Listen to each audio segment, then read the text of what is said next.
এই মুখের কারণে বন্ধু বন্ধুর থেকে বিচ্ছেদ হয়। এই মুখের কারণে স্বামী স্ত্রীর মধ্যে পবিত্র ভালোবাসার বন্ধন ছিন্ন হয়ে যায় এই মুখের কারণে। অনেক সময় অনেক মানুষ ফতোয়া তালাশ করতে আসে আমাদের কাছে, তো বিশেষ করে তালাকের ফতোয়া নিতে এসে তারা কারণ দর্শায় যে হুজুর রাত বাজে 12টা, কোন এক ইস্যু নিয়ে দুজনের মধ্যে কথা কাটাকাটি হয়েছে, সে আমাকে কথা বলেছে, আমি এটা সহ্য না করতে পেরে তাকে আমি তালাক দিয়ে দিছি। আচ্ছা বলুন, স্বামী স্ত্রীর এই যে বিচ্ছেদ কিসের কারণে হলো? বলেন বলেন, কিসের কারণে হলো? Right right. এরকম অনেক মানুষ আমাদের কাছে ফতোয়া তালাশ করতে এসে বলে, অনেক কারণেই তো থাকে, তোমাদের এইটাই বেশিরভাগ যে হুজুর রাত্রেবেলা এসেছি অফিস থেকে, মাথা ঠিক ছিল না, তো সেও বলে বসেছে এমন কথা যা হজম করতে পারছিলাম না, যার দরুন আমি রাগের মাথায় ওর কথা কারণে রাগান্বিত হয়ে বিচ্ছেদ ঘটিয়েছি। তো এই যে দেখেন, স্বামী স্ত্রীর মধ্যে ভালোবাসা মহাব্বত, এই যে বিচ্ছেদ হয়ে গেল, রাগের মাথায় তালাক দিলেও তো তালাক হয়ে যায়, এমন না তো তালাক হবে না। গুলি যদি আপনি ইচ্ছায় দেন, অনিচ্ছায় দেন, রাগের মাথায় দেন, হেসে দেন, খেলে দেন, গুলি যদি মারেন তাহলে এটা বন্দুক থেকে বের হবে। তো দেখুন, এই যে স্বামী স্ত্রীর ভালোবাসা মহাব্বত, স্বামী স্ত্রীর মধ্যে একটা পবিত্র বন্ধন, এই যে বিচ্ছেদ হলো কিসের কারণে বলেন? মুখের কারণে। বন্ধু দুইজন ভালো ছিল, হঠাৎ করে এমন একটা কথা বলে ফেলেছে, বন্ধুর সাথে আর বন্ধু মিল নেই, তো বন্ধুত্ব বিচ্ছেদ হলো কেন? মুখের কারণে। কাস্টমার আপনার দোকানে কম, ওর দোকানে বেশি, কেন? ওর মুখ ভালো, ওর জবান ভালো, ওর মিষ্টি জবান, আর আপনারটা তিক্ত, এই কারণে আপনার জবানের কারণে কাস্টমার আসে। এরকম উদাহরণ যদি দিতে যাই, বহু উদাহরণ পাবেন যে মানুষের মধ্যে দৈন্যদশা হয়েছে, মানুষের এই যে সর্বনাশ হয়েছে, এই সর্বনাশ ডেকে এনেছে মুখ নামক এই অঙ্গটা। তাহলে এতক্ষণের ভূমিকায়, এতক্ষণের আলোচনায় একটা কথা বুঝতে পারলাম যে মানুষের বিপদ আসে কিসের কারণে বলুন তো? মুখের কারণে। শুনছেন তো কথা? শুনছেন তো ইনশাআল্লাহ? মানুষের বিপদ আসে, লাঞ্ছনা আসে, গঞ্জনা আসে, মানুষের অপমান আসে কিসের কারণে? এই মুখের কারণে। বিচ্ছেদ ঘটে স্বামী স্ত্রীর মধ্যে এই মুখের কারণে, জবানের কারণে। মানুষের অপমান, লাঞ্ছনা, গঞ্জনা আসে মুখের কারণে। এটার উদাহরণ কি আপনাদেরকে দিতে হবে? একেবারে জলজন্ত একটা উদাহরণ দিই, তাহলে একেবারে সহজেই বুঝতে পারবেন। মানুষের এই মুখের কারণে যে লাঞ্ছনা, গঞ্জনা আসে, অপমান আসে, এটার একটা জলজন্ত উদাহরণ 24-এর 5ই আগস্টের উদাহরণ, ঠিক না বলেন? 24-এর 5ই আগস্টের যেই আন্দোলন, যেই লাঞ্ছনা গঞ্জনা, ফ্যাসিস্টের যে বিদায়, এই যে অপমান, কিসের কারণে হয়েছিল? মুখের কারণে। বলেন কিসের কারণে? বলেন না কিসের কারণে? একটু দেই ইতিহাস পিছনে আপনাদেরকে নিয়ে যাই, অল্প আধা মিনিট। দেখুন, আন্দোলন সূচনা হয়েছিল, আন্দোলনের সূচনা হয়েছিল কোটা সংস্কার নাম দিয়ে। মনে আছে তো আপনাদের? কি মনে আছে না? কোটা সংস্কার আন্দোলন। আচ্ছা, আন্দোলনের সূচনা, তাদের অধিকার, ন্যায্য অধিকার। কোটা সংস্কার আন্দোলন করতে গিয়ে যখন আন্দোলন তেজদীপ্ত হচ্ছিল, এমন সময় সংসদে ওই সময়কার দখলকারী যিনি প্রধানমন্ত্রী ছিলেন, দখলদার, তিনি মুখ ফুসকে বলে উঠলেন যে রাজাকারের নাতিপুতিরা কি অধিকার পাবে? মুক্তিযোদ্ধার সন্তানেরা কোটা পাবে না? কোটা পাবে না, তাহলে কি রাজাকারের নাতিপুতিরা কোটা পাবে, সুবিধা পাবে? এই যে দেখেন একটা কথা, রাজাকারের নাতিপুতি, তাহলে দেখেন এই যে কথাটা বলল, এই কথার কারণেই আরো আগুন তেজদীপ্ত হয়েছে। কেমনে? পরবর্তীতে তারা আরো বসে উঠেছে যে কি ব্যাপার, আমরা চাইতে গেলাম অধিকার, হয়ে গেলাম রাজাকার। এরকম একটা স্লোগান এসেছিল না? চেয়েছিলাম অধিকার, হয়ে গেলাম রাজাকার। দেখুন কথাটা ছোট্ট, কিন্তু এই যে একটা কথা বলে ফেললো, এই কথাটাই সাধারণ আন্দোলনকে তেজদীপ্ত করে এক মহা বিপ্লবে পরিণত করে দিয়েছে। সাধারণ চুল্লির আগুন, চুলার আগুন, এটা ভয়ঙ্কর দাবানলে রূপ নিয়েছে। কেন? কেন? একটা কারণে, এই মুখের কারণে। লাঞ্ছনা গঞ্চনায় আসছে কেন? আরো কারণ আছে, কিন্তু এটা একটা বড় ইস্যু ছিল যে আমরা চাইতে গেলাম অধিকার, হয়ে গেলাম রাজাকার। তো দেখুন এই মুখের কারণে পরবর্তীতে কি হয়েছে, কতটা অপমান হয়েছে, কতটা লাঞ্ছনা হয়েছে, লাঞ্ছিত হয়েছে, এটা আপনাদের সকলেরই জানা। তাহলে আমি বলছিলাম যে এই মুখের কারণেই মানুষ দুজনের মধ্যে বিচ্ছেদ ঘটে, স্বামী স্ত্রীর মধ্যে বন্ধন নষ্ট হয়ে যায়, ভাই ভাইয়ের মধ্যে দূরত্ব তৈরি হয়। ঠিক তদ্রূপ এই মুখের কারণে মানুষের উপর লাঞ্ছনা গঞ্চনা অপমান নেমে আসে। এজন্যই এই মুখ এর ব্যাপারে সাবধান। বলুন, এজন্যই মুখের ব্যাপারে সাবধান। বড়ই পরিতাপের সাথে বলতে হয়, আজও কিছু মানুষ অপমানিত এই জাতির মতো এখনো কথা বলতে শুরু করেছে। যে মুখের কারণে লাঞ্ছিত হয়েছে ফ্যাসিস্ট, সেই সুরে আবারও কথা বলা শুরু করেছে। তাদের তো সতর্ক হওয়া উচিত, এই মুখকে কন্ট্রোল করা উচিত, ভালো করে সতর্ক হওয়া উচিত। যদি তাদের জবানকে কন্ট্রোল না করে, তাহলে তাদের যেই পরিণাম হয়েছিল তাদেরও সেই একই পরিণাম হবে। ইসলাম নিয়ে, মুসলমানকে নিয়ে, মাদ্রাসা মসজিদকে নিয়ে, আলেম ওলামাকে নিয়ে, নিরীহ মাদ্রাসার ছাত্রদেরকে নিয়ে ফ্যাসিস্ট সরকার যেমন বলতো, মাদ্রাসাগুলোকে নিয়ে ব্যঙ্গ করে তাদের মুখের ভাষা ছিল যে মাদ্রাসা ব্যাঙের ছাতার মতো গজিয়ে উঠছে। এখনো যারা ক্ষমতা লিপ্স, যারা ক্ষমতার আশা করে, ক্ষমতার লালসা লালন করে, তারা এখন মাদ্রাসা নিয়ে, মসজিদ নিয়ে, আলেম নিয়ে, ওলামা নিয়ে, মসজিদ মাদ্রাসা নিয়ে, দ্বীন ইসলাম নিয়ে, মুসলমানদেরকে নিয়ে ঠাট্টা করতে চায়। খবরদার, সাবধান হতে হবে। যেই পরিণতি হয়েছিল 5ই আগস্ট মুখের কারণে, তোমাদের একই পরিণতি হতে সময় লাগবে না, ইনশাআল্লাহ সময় লাগবে না। এই জন্য সাবধান। মুখের কারণে মানুষ লাঞ্ছিত হয়, এই জবানের কারণে মানুষ অপমানিত হয়। কথা যদি ভেবে না বলেন, কথা যদি স্থানকাল না বলেন, তাহলে আপনার এই মুখের কারণে লাঞ্ছিত হতে হবে। এই জন্য এই জবানকে কন্ট্রোল করতে হবে। এই ব্যাপারে মহান আল্লাহ রাব্বুল আলামিন জবানের সতর্কতা করতে গিয়ে, সতর্কমূলক আল্লাহ সুবহানাহু ওয়া তাআলা কালামে পাকে বড় চমৎকার বলেছেন। জবানের সতর্কতামূলক কালামে পাকে আল্লাহ সুবহানাহু ওয়া তাআলা বড় চমৎকার বলেছেন, সতর্ক করেছেন আল্লাহ তাআলা। وألسنتهم يوم تشهد عليهم ألسنتهم وأيديهم وأرجلهم بما كانوا يعملون الله। দেখেন আয়াতে কারিমার মধ্যে আল্লাহ সুবহানাহু ওয়া তাআলা জবানকে সতর্ক করতে, জবানকে কন্ট্রোল করতে সতর্কতা স্বরূপ আল্লাহ সুবহানাহু ওয়া তাআলা কি বলেছেন? ইয়াউমা তাশহাদু আলাইহিম আলসিনাতুহুম ওয়া আইদিহিম ওয়া আরজুলুহুম বিমা কানু ইয়ামালুন। আয়াতের অর্থ, কিয়ামতের মাঠে মানুষের এই জবান তার বিরুদ্ধে সাক্ষী দিবে, মানুষের হাত তার বিরুদ্ধে সাক্ষী দিবে, মানুষের পা তার বিরুদ্ধে সাক্ষী দিবে।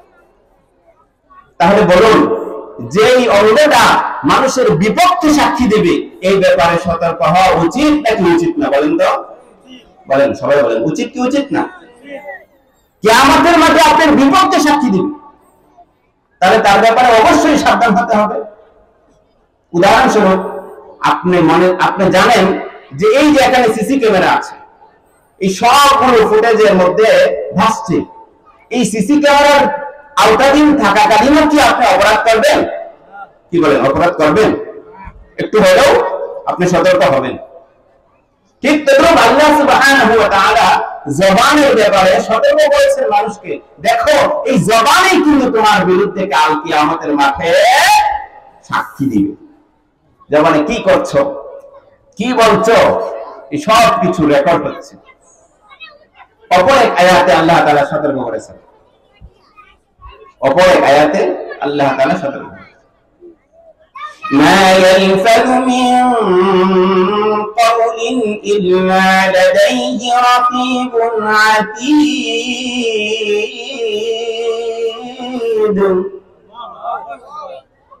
আল্লাহ সুবহানাহু ওয়া তাআলা জানিয়ে দিয়েছেন জবানের সাক্ষী হবে কিয়ামতের মাঠে। অপর আয়াতে আল্লাহ সুবহানাহু ওয়া তাআলা বলেন, তোমাদের মুখ থেকে যেই কথা, যেই বাক্য, যেই কালিমা উচ্চারণ হবে সেই কালিমাটুকু কিন্তু লিখে রাখা হচ্ছে। অবশ্যই অবশ্যই আল্লাহ তাআলার পক্ষ থেকে রক্ষণাবেক্ষণকারী আছে, অর্থাৎ মুখের একটা শব্দ বের হচ্ছে, সেই শব্দটার পর্যন্ত হিসাব আল্লাহর কাছে আছে। সেই শব্দটা আল্লাহ লিখে রাখছেন ফেরেশতার মাধ্যমে। অর্থাৎ সেই শব্দটা যদি ভালো হয়, সেই কথাটা যদি ভালো হয়, সেই বাক্যটা যদি ভালো হয়, শব্দটা যদি ভালো হয়, তাহলে আপনার আমলনামায় নেকি হবে। আর যদি সেটা মন্দ হয় তাহলে এই গুনাহের সাথে সাথে গুনাহ লেখা হয়ে যাবে। নাউযুবিল্লাহ। এজন্য আল্লাহ সুবহানাহু ওয়া তাআলা জবানের ব্যাপারে, মুখের ব্যাপারে সতর্ক করে দিয়েছেন। অপর এক আয়াতে আল্লাহ সুবহানাহু ওয়া তাআলা জবানকে পরিচালনা করার নিয়ম নীতি বেঁধে দিয়েছেন। আমরা একটা মোবাইল কিনি, একটা জিনিস কিনি, কোন একটা জিনিস, এটার সাথে সাথে ব্যবহার বিধি লেখা থাকে, অর্থাৎ এটাকে এভাবে পরিচালনা করতে হবে, এটাকে এভাবে চালনা করতে হবে, নিয়ম নীতি লেখা থাকে, রুল লেখা থাকে, বিধি বিধান লেখা থাকে। আল্লাহ সুবহানাহু ওয়া তাআলা জবান দিয়েছেন মানুষকে, জবান দেওয়ার সাথে সাথে জবানকে পরিচালনা করার বিধান লিখে দিয়েছেন। সুবহানাল্লাহ। আল্লাহ সুবহানাহু ওয়া তাআলা মানব জাতিকে তার জবান কিভাবে পরিচালনা করবে এই কথা কোরআনে কারীমের মধ্যে আল্লাহ তাআলা ব্যক্তহীন ভাষায় বলে দিয়েছেন। আল্লাহ সুবহানাহু ওয়া তাআলা বলেন, ইয়া আইয়ুহাল্লাযীনা আমানুত্তাকুল্লাহ,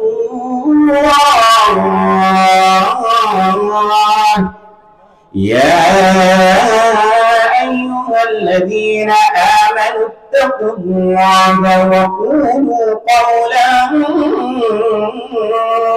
সাদীদা يصلح لكم أعمالكم ويغفر لكم ذنوبكم ومن يطع الله ورسوله فقد فاز فوزا عظيما। আল্লাহ সুবহানাহু ওয়া তাআলা জবান দিয়েছেন, জবানকে কেমনে মানুষ পরিচালনা করবে, ব্যবহার করবে। মুখ দিয়েছেন আল্লাহ, ব্যবহার বিধি বলে দিয়েছেন আল্লাহ। আল্লাহ সুবহানাহু ওয়া তাআলা আয়াতে কারীমের মধ্যে ঘোষণা দিয়েছেন, হে মুমিনরা, হে ঈমানদাররা, আল্লাহ সুবহানাহু ওয়া তাআলাকে ভয় করো, ভয় করো। আর কি করবে? জবান যে আল্লাহ তাআলা দিয়েছেন, এই জবান দিয়ে সঠিক কথা বলবে। জবানের কাজ কি? তাহলে আয়াতে কারিমাতে আল্লাহ ঘোষণা দিয়েছেন জবানের কাজ কি? জবানকে নীরব রাখার কথাও বলেন নাই, জবানকে অহেতুক পরিচালনা করতেও বলেন নাই, জবানকে বেহুদা কাজে ব্যবহার করতেও বলেন নাই। জবানের কাজ কি? আল্লাহ সুবহানাহু ওয়া তাআলা বলেন জবানের কাজ হলো সঠিক কথা বলা। আউলা সাবিল, সঠিক কথা বলা। আপনি সঠিক কথা বলবেন না, নীরব থাকবেন, জবানকে বন্ধ রাখবেন। হাদিসের ভাষায় এটা বলা হয়েছে আস-সাকিতু আনিল হাক্কি শায়তানুন আখাস। যদি জবান পাওয়ার পরে সঠিক কথা যেখানে বলার সেখানে বলে না, সঠিক কথা না বললে অপরাধ, সঠিক কথা না বললে অপরাধ। বলেন সঠিক কথা না বললে অপরাধ। বলেন না তো, বলেন আমার সাথে, সঠিক কথা না বললেও অপরাধ। বলছেন সবাই, বলছেন সঠিক কথা না বললেও অপরাধ। আবার এই জবান দিয়ে বেঠিক কথা বলাও অপরাধ। জবানকে পাওয়ার পরে সঠিক কথা না বলাও অপরাধ, আবার বেঠিক কথা বলাটা অপরাধ। আপনার সন্তান বেহুদা কাজ করছে, অনর্থক কাজ করছে, সেখানে জবান ব্যবহার করতে হবে, তাকে বুঝাতে হবে, বলতে হবে। এই ক্ষেত্রে আপনি আদর দেখাতে গিয়ে সন্তানের ব্যাপারে কিছুই বললেন না, সন্তানের ব্যাপারে উদাসীন, সন্তানের ব্যাপারে আপনি বেখবর থাকলেন, তাহলে আপনি হক কথা বলার ক্ষেত্রে জবানকে যখন বন্ধ রাখলেন, নবীজি বলছেন হক কথার ব্যাপারে যদি কেউ জবান বন্ধ রাখে তাহলে এই ব্যক্তির ব্যাপারে নবীজি বলেছেন বুবা শয়তান। কি শয়তান? বোবা শয়তান। এজন্য জবানকে কিভাবে পরিচালনা করবেন আল্লাহ সুবহানাহু ওয়া তাআলা প্রেসক্রিপশন দিয়েছেন, আল্লাহ তাআলা বিধি নিষেধ দিয়েছেন, পরামর্শ স্বরূপ দিয়েছেন। আল্লাহ সুবহানাহু ওয়া তাআলা আগে জবানের ব্যাপারে সতর্ক করেছেন, তারপরে জবানকে কিভাবে চালনা করবেন, পরিচালনা করবেন আল্লাহ তাআলা বিধান বলে দিয়েছেন, নীতির নিয়ম কানুন বলে দিয়েছেন। এজন্য জবানকে পরিচালনা করতে হবে, জবানকে চালাতে হবে, যেখানে সঠিক কথা সেখানে বলতে হবে। সঠিক কথা বলা জবানের কাজ। তাহলে এই আয়াত থেকে আমরা পেলাম জবান পরিচালনা করার নীতি রুল আদর্শ এই আয়াত থেকে আমরা পেয়ে গেছি। এজন্য জবানকে তাহলে কি করতে হবে? সঠিক কাজে ব্যবহার করতে হবে। চায়ের স্টলে মাশাআল্লাহ, চায়ের স্টলে বসার পরে জবানের কি হালত হয় একটু চিন্তা করেন। ও ভাই, চায়ের স্টলে বসলে পরে জবানের কি হালত হয় একটু খেয়াল করেন। জবান কি কন্ট্রোলে থাকে কিনা? থাকে? বলেন। জবান কন্ট্রোলে থাকে না, বেহুদা কথাবার্তা বলা শুরু করে দেয়, অনর্থক কথা বা বাজে কথা বলা শুরু করে দেয়। যেখানে যে কথাটা বলার প্রয়োজন ছিল না সেখানে সেই কথা বলা শুরু করে দেয়। আর এই কারণে কি হয়ে যায়? এই জবানের কারণে মানুষের উপর লাঞ্ছনা গঞ্চনা অপমান নেমে আসে অপমান। এজন্য জবানকে সঠিক কথার ব্যবহার করতে হবে, সঠিক কাজে ব্যবহার করতে হবে। এটাই আল্লাহ তাআলার নির্দেশ। এই তো ছিল আয়াতে কারিমা, নবী করিম সাল্লাল্লাহু আলাইহি সাল্লামের নির্দেশ। আয়াতে কারিমাতে আল্লাহ সুবহানাহু ওয়া তাআলার নির্দেশ, জবানকে পরিচালনা করার নীতি। এবার চলুন দেখি নবী করিম সাল্লাল্লাহু আলাইহি ওয়াসাল্লাম এই জবান পরিচালনা করার ক্ষেত্রে কি বিধি বিধান বলে দিয়েছেন। হাদিস শরীফে আছে নবী করিম সাল্লাল্লাহু আলাইহি ওয়াসাল্লাম বলেছেন মান কানা ইউমিনু বিল্লাহি ওয়াল ইয়াউমিল আখির ফালিয়াকুল খায়রান আও লিয়াসমুত। জবানের ব্যাপারে বিশ্বনবীর আদর্শ, জবান পরিচালনা করার ক্ষেত্রে নবী করিম সাল্লাল্লাহু আলাইহি ওয়াসাল্লাম নীতি বেঁধে দিয়েছেন। বলছেন যে হে মুমিন, তুমি যদি সত্যিকারের আল্লাহকে বিশ্বাস করো, সত্যিকারের তুমি কিয়ামতের দিবসকে বিশ্বাস করো। কি আপনারা বিশ্বাস করেন না? আল্লাহকে বিশ্বাস করেন কিনা বলেন? এই যে সবাই বলেন না, আল্লাহকে বিশ্বাস করেন না, কিয়ামতকে বিশ্বাস করেন না। এই যে তাদের জন্যই নবীজি বলছেন যে যারা নাকি আল্লাহ সুবহানাহু ওয়া তাআলার প্রতি ঈমান আনে, যারা নাকি কিয়ামতকে বিশ্বাস করে, আল্লাহকে বিশ্বাস করে, নবীজি বলছেন ফালিয়াকুল খায়রান আও লিয়াসমুত, সে যেন ভালো কথা বলে, আর ভালো কথা যদি বলতে না জানে, ভালো কথা যদি বলার সুযোগ না থাকে, তাহলে সেখানে জবানকে নীরব রাখে। জবানকে নীরব রাখতে বলছেন। যদি ভালো কথা বলার সুযোগ না থাকে, সেখানে জবানকে কি রাখতে বলছেন? নীরব রাখতে বলছেন। তাহলে এই হাদিসের মধ্যেও জবান পরিচালনা কিভাবে করব এটা বলা আছে। তাহলে বোঝা গেল এই হাদিসের উল্টো অর্থ করেন, এই হাদিসটার উল্টো অর্থ করেন। হাদিসের অর্থ তো এমন যে যে ব্যক্তি আল্লাহকে বিশ্বাস করে, কিয়ামত দিবসকে বিশ্বাস করে, সে যেন ভালো কথা বলে, অন্যথায় চুপ থাকে। তাহলে যে ব্যক্তি ভালো কথা বলতে পারলো না, বললো না এবং চুপ থাকলো না, কেমন যেন সে মুখে দাবি করেছে আল্লাহকে বিশ্বাস করে, কিয়ামতকে বিশ্বাস করে, কিন্তু বাস্তবে সে কি করে না, আল্লাহ তাআলাকে বিশ্বাস কেন করে না। কারণ নবীজি বলেছেন যদি বিশ্বাস করে থাকো, তোমার যদি মুখের দাবি এটা হয় থাকে, তাহলে প্রমাণ দাও। প্রমাণ কি? প্রমাণ হলো তুমি ভালো কথা বলো, নচেত কি থাকো, চুপ থাকো। তাহলে দেখুন এই আয়াতে কারিমাতেও আল্লাহ নবী সাল্লাল্লাহু আলাইহি ওয়াসাল্লাম জবান পরিচালনা করার বিধি বিধান বর্ণনা করে দিয়েছেন।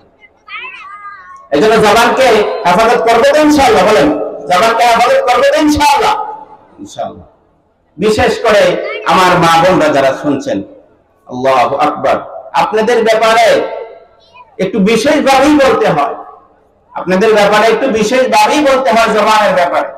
কারণ মা বোনদের এমনিতেই তো ধৈর্য শক্তি কম, তারা সবর শক্তি কম, আর আকল বুদ্ধি তাদের কম। যখন তারা কোনো কিছু সামনে আসে অসহনীয়, তখন তারা আর সবর করতে পারে না, ধৈর্য ধারণ করতে পারে না, মুখে যা ইচ্ছে তাই বলে ফেলে। এমনকি নিজ সন্তানের প্রতি রাগান্বিত হয়েও অনেক মা তার ব্যাপারে বদ্ধ করে বসে। নাউজুবিল্লাহ। আল্লাহ তাকে দেখে না, তুই মরে যা, তুই ধ্বংস হয়ে যা। নাউজুবিল্লাহ। এমন কথাও আমি অনেক মা বোনদের থেকে শুনেছি। নিজ সন্তানের ব্যাপারে এ ধরনের কথা বলে কেন? অসহনীয় হয়ে, ধৈর্য হারা হয়ে এই ধরনের কথা বলে। না না না, জবানকে কন্ট্রোল করা। আপনি তো মা, মায়ের ব্যাপারে নবী করিম সাল্লাল্লাহু আলাইহি ওয়াসাল্লাম বলেছেন, মায়ের দোয়া আল্লাহ তাআলা মেঘমালার উপর উঠিয়ে আল্লাহ তাআলা সরাসরি কবুল করে নেন। মায়ের দোয়া বৃথা যায় না, আজ হোক বা কাল হোক। তো আপনি যে মা হয়ে সন্তানের ব্যাপারে দোয়া করছেন, বদদোয়া করছেন, এই দোয়াটা যদি লেগে যায় তখন পস্তাবেন তো আপনি, আপনারই তো জন্মদশা হবে, আপনিই তো ব্যথিত হবেন, আপনারই তো সমস্যাটা বেশি হবে। এজন্য জবানকে কন্ট্রোল করা, মনে যা ইচ্ছে তাই বলে ফেলা, মুখে যা আসছে তাই বলে ফেলা, এটা কিন্তু আপনার বিপদের কারণ হবে। এজন্য জবানকে হেফাজত করা, জবানকে কন্ট্রোল করা। তো চলুন, জবানকে যদি কেউ কন্ট্রোল করে তাহলে তার তিনটি পুরস্কার আছে। এই যে সবক শুরু হয়ে গেছে, আগে একটা পাঠ ছিল, এখন আবার নতুন পাঠ শুরু হয়ে গেছে। বয়ানের প্রথম ধাপ এটা ছিল ভূমিকা স্বরূপ যে আল্লাহ সুবহানাহু ওয়া তাআলা এই মুখের ব্যাপারে সতর্ক করেছেন। এতক্ষণ আলোচনা ছিল জবানের সতর্কতা হলো। এখন আসেন, দুটা পাঠ আছে, এখন সামনে দুটা আলোচনা আসবে। একটা হলো জবানকে যদি কেউ কন্ট্রোল করতে পারে, জবানকে যদি কেউ হেফাজত করতে পারে, তাহলে তার তিনটি পুরস্কার। আপনারা কি বলতে পারবেন জবানকে হেফাজত করতে পারলে, কন্ট্রোল করতে পারলে কয়টা পুরস্কার পাওয়া যায়? একটু বলেন সবাই, কয়টা পুরস্কার পাওয়া যায়? তিনটা পুরস্কার। আর একটা পাঠ আসবে, আলোচনা আসবে, জবানকে যদি কেউ হেফাজত না করে, জবানকে যদি অহেতুক অকথা কুকথার মধ্যে ব্যবহার করে, জবানকে যদি অনর্থক অহেতুক কর্মের মধ্যে, কাজের মধ্যে, কথায় লিপ্ত রাখে, তাহলে তার ভয়ঙ্কর পরিণাম হলো তিনটা। বলেন, জবানকে যদি কেউ সংরক্ষণ না রাখে, কন্ট্রোলে না রাখে, তার ভয়ঙ্কর পরিণাম কয়টা? বললেন না তো, কয়টা? তিনটা। তাহলে আবার বলি, জবানকে হেফাজত করতে পারে যারা, তাদের পুরস্কার হলো তিনটা।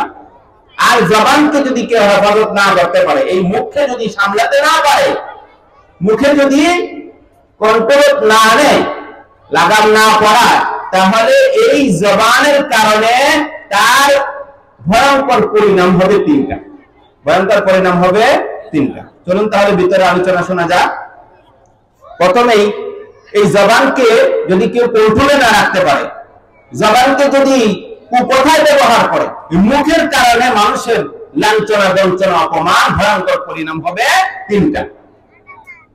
এক নাম্বার দেখেন, এই জবানের কারণে মানুষ জাহান্নামী হবে। নাউজুবিল্লাহ বলেন। এই জবানের কারণে জাহান্নামী হবে। এই সম্বন্ধে নবী করিম সাল্লাল্লাহু আলাইহি সাল্লামের হাদিস এসেছে। নবী করিম সাল্লাল্লাহু আলাইহি সাল্লাম বলেছেন, অনেক মানুষ আছে যারা নিজের অজান্তেই এমন কিছু কথা বলে, বেহুদা কথা বলে, তার অজান্তে বেহুদা কথা বলে, যার ফলে হেলায় খেলায়, অবহেলায়, উদাসীনতায় এমন কিছু কথা বলে যে জাহান্নামের একেবারে এত নিচে যায় যে পূর্ব থেকে পশ্চিমের দূরত্ব যতটুকু, এতটুকু দূরে সে জাহান্নামে নিক্ষেপ হবে। কথাটা কি বোঝাতে পেরেছি? মানে যদি এই জবানকে কন্ট্রোল না করে তাহলে জাহান্নামের অতল গহ্বরে পড়বে। এক নম্বর ভয়ঙ্কর শাস্তি। এই ব্যাপারে হাদিস শোনালাম, নবী করিম সাল্লাল্লাহু আলাইহি সাল্লাম বলেন, মানুষ উদাসীনতা বশত এমন কথা বলে ফেলে যার পরিণাম হলো সে জাহান্নামের এত নিচে পড়ে, যার দূরত্ব হলো, যার গভীরতা হলো পূর্ব থেকে পশ্চিম পর্যন্ত। নাউজুবিল্লাহ। তাহলে এক নম্বর তিরস্কার, এক নম্বর শাস্তি হলো এই জবানের কারণে, এই মুখের কারণে মানুষ জাহান্নামের অতল গহ্বরে নিমজ্জিত হতে হবে। এই মুখের কারণে। দুই নম্বর, এই মুখের কারণে মানুষ, এই মুখকে কন্ট্রোল না করার কারণে, মানুষ এই জবানকে কন্ট্রোল না করতে পারার কারণে দুই নম্বর যে শাস্তি বরণ কর, সেটা হলো নবী করিম সাল্লাল্লাহু আলাইহি ওয়াসাল্লামের কাছে সবচেয়ে ঘৃণিত উম্মত হিসাবে বিবেচিত হবে। নাউজুবিল্লাহ বলবেন না? নবী করিম সাল্লাল্লাহু আলাইহি ওয়াসাল্লামের কাছে সবচেয়ে ঘৃণিত হতে হবে। কিসের কারণে? এই মুখের কারণে। তাহলে এক নম্বর শাস্তি কি ছিল? এক নম্বর শাস্তি কি ছিল? এক নম্বর পরিণাম ছিল, ভয়ঙ্কর পরিণাম ছিল জাহান্নামে অতল গহ্বরে নিমজ্জিত হতে হবে মুখের কারণে। দুই নম্বর শাস্তি হলো সে নবী করিম সাল্লাল্লাহু আলাইহি ওয়াসাল্লামের সবচেয়ে ঘৃণিত পাত্র হতে হবে। তিন নম্বর হলো কিয়ামতের মাঠে নবীজির থেকে সবচেয়ে দূরত্বে এই ব্যক্তি থাকবে যে নাকি তার জিহ্বাকে, যে নাকি তার জবানকে, যে নাকি তার মুখকে কন্ট্রোল করতে পারে না, কন্ট্রোল করে না। এই ব্যক্তির তিন নম্বর শাস্তি হলো কিয়ামতের মাঠে সে নবীজির সবচেয়ে দূরে অবস্থান করবে। এই ব্যাপারে হাদিস, শেষের দুইটা শাস্তির ব্যাপারে হাদিসের মধ্যে আসছে। নবী করিম সাল্লাল্লাহু আলাইহি সাল্লাম বলেছেন, ওয়া ইন্না আবগাদাকুম ইলাইয়া ওয়া আবআদাকুম মিন্নি মাজলিসান ইয়াওমাল কিয়ামা আস-সারসারুন ওয়াল মুতাশাদ্দিকুন ওয়াল মুতাফাইহিকুন। যে নাকি তার জিহ্বাকে, যে নাকি তার জবানকে কন্ট্রোল করতে পারে না, যে নাকি তার মুখকে কন্ট্রোল করতে পারে না, নবী করিম সাল্লাল্লাহু আলাইহি ওয়াসাল্লাম এই ব্যক্তির ভয়ঙ্কর দুইটা শাস্তির কথা এই হাদিসে তুলে ধরেছেন। এক নম্বর হলো এই ব্যক্তি আমার সবচেয়ে ঘৃণিত ব্যক্তি হিসেবে পরিণত হবে। তারা যারা মুখ আস্তার তারুন, যে নাকি পক পক করে বেশি। আমরা বলি না সমাজে একটা শব্দ আছে, তো বোঝানোর জন্য এই শব্দটা বললাম। বেশি পড়ার পড়ার পরে বেশি কথা বলে, বাজে কথা বলে, অহেতুক কথা বলে, অনর্থক কথা বলে। আল মুতাশাদ্দিকুন ওয়াল মুতাফাইহিকুন। নবীজি বলছে অহংকার বশত মানুষের সাথে কথা বলে, দম্ভ করে মানুষের সাথে কথা বলে, ক্ষমতা দেখাতে গিয়ে মানুষের সাথে উচ্চবাচ্য করে, মানুষের সাথে টাকা পয়সার গরম দেখায় কথা বলে। এমন লোক সমাজে আছে না নাই বলেন? ক্ষমতা আছে তাই রিকশাওয়ালা কেন 10 টাকার ভাড়া 15 টাকা চেয়েছে, অবস্থা তার 12টা বেজে গেছে। যা চায়, যা মুখে আসে তাই বলে। অপরাধটা একটু কম বিধায় তার দৃষ্টিতে, এটা আসলে অপরাধ না, তার দৃষ্টিতে একটু অপরাধটা কম বিধায় মায়ের শুধু দেয় নাই, আর যা ইচ্ছে মুখে তাই বলে। এমন হাজী সাহেব আমাদের সমাজে আছে, এমন গাজী সাহেব আমাদের সমাজে আছে, এমন নামাজি আমাদের সমাজে আছে যে অন্যের হক যদি তার কাছে চাইতে আসে সে আর তখন হাজি থাকে না, সে আর তখন নামাজি থাকে না, সে আর তখন হাজি গাজী নামাজি থাকে না, সে তখন ভয়ঙ্কর রূপ তার ভিতরেরটা মানুষের সামনে প্রকাশ করে দেয়, প্রকাশ করে দেয়। কেন চাইলে আমার কাছে? আমাকে চিনিস না? এই এলাকার বাহাদুর আমি, এই রাস্তা আমার বাপের জমি দিয়ে গেছে, কেন চাইলি আমার কাছে 10 টাকা বেশি? কেন চাইলি? দেখলেন তো, তখন আর হাজি সাহেবের হাজিগিরি থাকে না, নামাজির আর নামাজের খবর থাকে না। অথচ দেখেন এই শব্দগুলো কেন? সে দাম্ভিকতার কারণে বলেছে, অহংকারের কারণে বলেছে।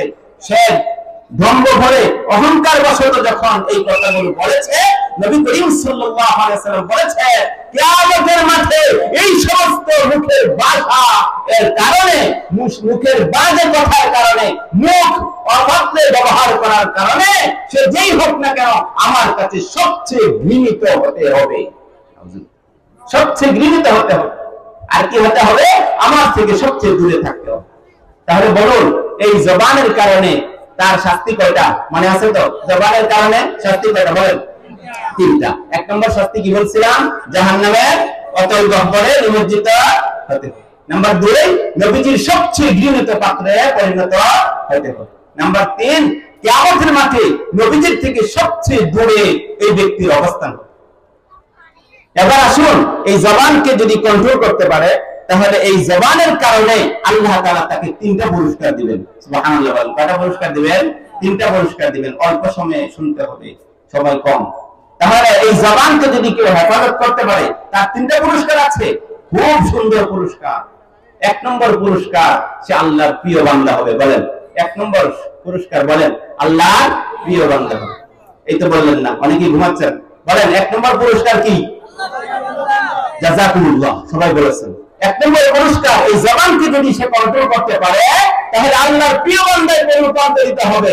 নাম্বার 2 হলো সে সমস্ত বিপদ আপদ বঞ্চনা বঞ্চনা থেকে মুক্তি পেতে পারবে। সমস্ত বিপদ আপদ থেকে সেই ব্যক্তি নিরাপত্তা লাভ করবে। কারণ জবান যদি নিরাপদ থাকে সবকিছু নিরাপদ থাকে। এই ব্যাপারে একটা হাদিস বলে 3 নম্বর পুরস্কারও বলবো, 3টাই বলবো। দেখেন এই ব্যাপারে তিরমিজি শরীফের একখানা হাদিসের মধ্যে এসেছে, যখন সকাল হয়, খুব চমৎকার হাদিস, মজার হাদিস, যখন সকাল বেলা হয় তখন সমস্ত অঙ্গ প্রত্যঙ্গ, হাত পা, তার পিঠ পেট মাথা, সব অঙ্গ প্রত্যঙ্গ, মানুষের অঙ্গ প্রত্যঙ্গ গুলো জবানের কাছে গিয়ে সুপারিশ জানায়, আবদার জানায়, আরজি জানায়। তিরমিজি শরীফের হাদিস। কি আরজি? ভাই তোমার কাছে একটা আবদার নিয়ে এসেছি। কি আবদার? সেটা হলো, ভাই দিনের সূচনা হয়েছে, এখন একটা আরজি হলো তুমি তোমাকে হেফাজত করবা, তুমি তোমাকে কন্ট্রোল করবা। কেন? কারণ তুমি যদি ঠিক থাকো আমরা ঠিক থাকতে পারবো, তুমি যদি ঠিক থাকো আমরা ঠিক থাকতে পারবো। না হয় তুমি এমন সমাজে, এমন জায়গা, এমন স্থানে, এমন পাত্রে কথা একটা বলে ফেলেছো যেটা বলাটা তোমার উচিত ছিল না, আর তুমি তো নিরাপদে বসে থাকো মুখের ভিতরে, বাকি হামাগুড়ি আমাদের উপর পড়ে, বাকি কিল ঘুষি আমাদের উপর পড়ে। এজন্য তোমার কারণে আমাদের অপমান হতে হয়, আমাদের শিখতে হয়, শাস্তি ভোগ করতে হয়। তাই দিনের শুরুতে তোমার কাছে আরজি হলো তুমি ঠিক থাকবে, তাহলে আমরা কি থাকবো? ঠিক থাকবো। এজন্য দেখুন, জবান যদি ঠিক থাকে তাহলে সমস্ত বিপদ আপদ থেকে নিরাপত্তা লাভ হওয়া যায়। 3 নম্বর, জান্নাত নসিব হয়। সুবহানাল্লাহ। 3 নম্বর বলেন জান্নাত নসিব হয়। এবার আসুন, শুধু এই 3টা পুরস্কারের দলিল দিয়ে আমি শান্ত করে দেব। 1 নম্বর পুরস্কার কি বলছিলাম মনে আছে?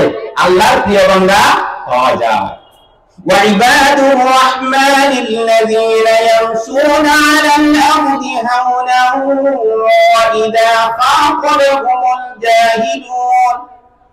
وإذا خاطبهم الجاهلون قالوا سلاما والذين يبيتون لربهم سجدا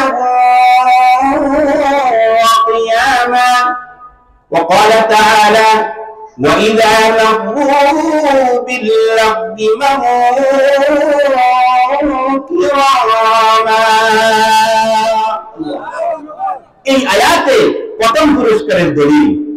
আল্লাহ সুবহানাহু ওয়া তাআলা বলেন, রহমানের প্রিয় বান্দা যারা হবে তাদের বৈশিষ্ট্য হলো ওয়া ইযা লাকু বিল্লাহি মারু কিরামা।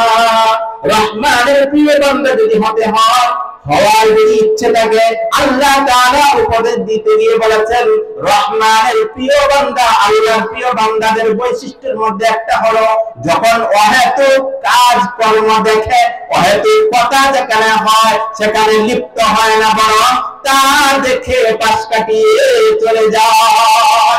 আর আমরা কি করি? আমরা দেখি এখানে বাজে আড্ডা হচ্ছে, এখানে একটু গিয়ে গান মিশাই। কিন্তু না, রহমানের বান্দা যদি প্রিয় হতে চান, আপনি আল্লাহর কাছে যদি প্রিয় হতে চান, আল্লাহ বলেন তার বৈশিষ্ট্য হলো সে যখন অহেতুক অনর্থক কাজ দেখবে এখানে আর থাকবে না, সে পাশ কাটিয়ে চলে যাবে। 2 নম্বর পুরস্কার বলছিলাম, সে সর্বপ্রকার বিপদ থেকে রেহাই পাবে। এই ব্যাপারে হাদিস শরীফে এসেছে। وعن عقبة بن عامر رضي الله تعالى عنه قيل من نجاة يا رسول الله قال أملك عليك لسانك وليسعك بيتك وليبكي على خطيئتك। মুখের জবানকে যদি কেউ কন্ট্রোলে রাখতে পারে, মুখকে যদি ভালো কাজে ব্যবহার করতে পারে, আল্লাহর নবী সাল্লাল্লাহু আলাইহি ওয়াসাল্লাম বলেছেন তাহলে সে সর্বপ্রকার বিপদ আপদ থেকে নিরাপত্তা লাভ করবে। সুবহানাল্লাহ। এরপরে 3 নম্বর পুরস্কার বলেই শেষ করে দিচ্ছি। 3 নম্বর বলছিলাম কি? জান্নাত লাভ করবে, জান্নাত লাভ করবে। এই ব্যাপারে হাদিস শরীফ শুনেন। নবী করিম সাল্লাল্লাহু আলাইহি ওয়াসাল্লাম বলেছেন মান ইয়াজমালি মা বাইনা লাহইহি ওয়া মা বাইনা রিজলাইহি আজমান লাহুল জান্নাহ। নবী করিম সাল্লাল্লাহু আলাইহি ওয়াসাল্লাম বড় পুরস্কারের বিধান ঘোষণা করেছেন। পুরস্কার ঘোষণা করেছেন কার জন্য? যে নাকি তার জবানকে ঠিক রাখতে পারবে। নবীজি বলেছেন 2টা অঙ্গকে কন্ট্রোলে রাখার দায়িত্ব তুমি নিয়ে নাও, আমাকে গ্যারান্টি দাও 2টা অঙ্গকে তুমি হেফাজত করবা, তাহলে আমি নবী তোমাকে সরাসরি জান্নাতে নিয়ে যাওয়ার গ্যারান্টি দিলাম। 2টা অঙ্গকে তুমি যদি ঠিক রাখতে পারো, 2টা অঙ্গকে তুমি যদি কন্ট্রোলে রাখতে পারো, 1 নম্বর হলো মা বাইনা লাহইহি, 2 চোয়ালের মাঝখানে অর্থাৎ জিহ্বাকে যদি তুমি কন্ট্রোলে রাখতে পারো, অহেতুক অনর্থক বকওয়াজ, ফকফকানি সব কথা থেকে যদি তুমি তোমার জবানকে হেফাজত করতে পারো, নবীজি বলেন আরেকটা হলো তুমি তোমার লজ্জাস্থান যদি হেফাজত করতে পারো, তাহলে 2টা অঙ্গকে হেফাজত করলে আমি নবী তোমাকে জান্নাতে নিয়ে যাওয়ার গ্যারান্টি দিলাম। সুবহানাল্লাহ। তাহলে বলেন এই 2টা অঙ্গ, জবান আর একটা লজ্জাস্থান, তাহলে জবানকে যদি হেফাজত করা যায় তাহলে কি করা যাবে বলেন? 3টা পুরস্কার পাওয়া যাবে। 1 নম্বর রহমানের আল্লাহ তাআলার প্রিয় বান্দা হওয়া যাবে, 2 নম্বর সমস্ত বিপদ আপদ থেকে নিরাপত্তা লাভ করা যাবে, 3 নম্বর হলো জান্নাত নসিব হবে। মুআত্তা মালিকে একটা হাদিস এসেছে, সাইয়্যিদুনা আবু বকর সিদ্দিক রাদিয়াল্লাহু তাআলা আনহু একবার বসে বসে তার জিহ্বাকে টানছে, আল্লাহ আল্লাহ, বসে বসে জিহ্বাকে টানছে।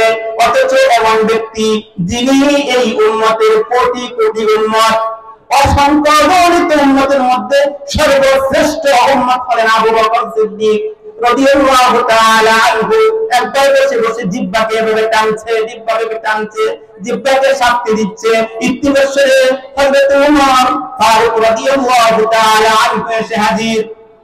আমিরুল মুমিনিন খলিফাতুল মুসলিমিন, এটা আপনি কি করছেন? জিহ্বাকে এভাবে টানাটানি করছেন কেন? মুআত্তা মালিকের হাদিস শোনাচ্ছি আপনাদেরকে। আমি খলিফাতুল মুসলিমিন, কেন আপনি জিহ্বার সাথে এরকম করছেন? জিহ্বাকে কেন আপনি এরকম টানাটানি করছেন? খলিফাতুল মুসলিমিন হযরত আবু বকর সিদ্দিক রাদিয়াল্লাহু তাআলা আনহু বলেন ওয়া ইন্না হাযা আওরাদানিল মাওয়ারিদ, এই জিহ্বাটাই বুঝি আমাকে জাহান্নামের অন্তর্গত করে নিয়ে যাচ্ছে, এই জিহ্বার কারণেই বুঝি আমি জাহান্নামী হতে চাইছি, এজন্য জিহ্বাকে টানছে আর জিহ্বাকে শাস্তি দিচ্ছে। দেখেন তারা ছিলেন কিরকম, জিহ্বার ব্যাপারে, মুখের ব্যাপারে কতটা সংযত ছিলেন। আর আমরা এখানে বসলেই হলো, এক জায়গায় একত্রিত হলেই হলো, আর যত ধরনের বাজে কথা মুখের মধ্যে, বাজে কথা আছে, সমস্ত কথা আমার জবান দিয়ে আমি উচ্চারণ করি, আমি টেরও পাচ্ছি না। অথচ একটু আগে বলেছি এই জবানের কারণে কি ভয়ঙ্কর শাস্তি হয়। আল্লাহ সুবহানাহু ওয়া তাআলা এই জবানকে কন্ট্রোল করে মহান রব্বুল আলামিনের সন্তুষ্টি অর্জন করে জান্নাতের মালিক হওয়ার আল্লাহ আমাদের সবাইকে তৌফিক দান করুন, বলেন আমিন। ওয়া আখিরু দাওয়ানা আলহামদুলিল্লাহি রাব্বিল আলামিন। আসসালামু আলাইকুম ওয়া রাহমাতুল্লাহি তাআলা ওয়া বারাকাতুহু। আলহামদুলিল্লাহ, এতক্ষণ পর্যন্ত